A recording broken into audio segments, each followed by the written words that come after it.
हे बघ, डिलिव्हरी नंतर जो ताप येतो त्याच्याकडे दुर्लक्ष नाही करायचं. कारण कधी कधी तो गर्भाशयाच्या इन्फेक्शनमुळे होऊ शकतो, कधी ब्रेस्टच्या इन्फेक्शनमुळे होऊ शकतो, कधी युरिनच्या इन्फेक्शनमुळे होऊ शकतो.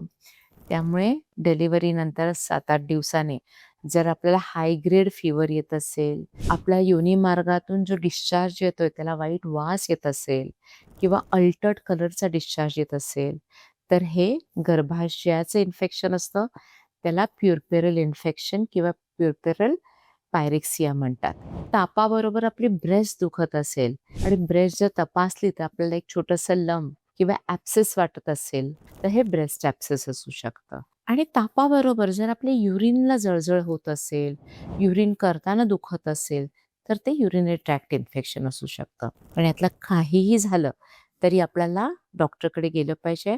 डॉक्टर काही इन्व्हेस्टिगेशन्स करतील, आपल्याला तपासतील आणि त्यांना हायर अँटिबायोटिक द्यायला लागतील, की जेणेकरून आपला हा प्रॉब्लेम कमी होतो. त्यामुळे डिलिव्हरी नंतर ताप असणं किंवा इन्फेक्शन होणं ही काही चांगली गोष्ट नाही, याच्याकडे काळजीपूर्वक बघितलं पाहिजे.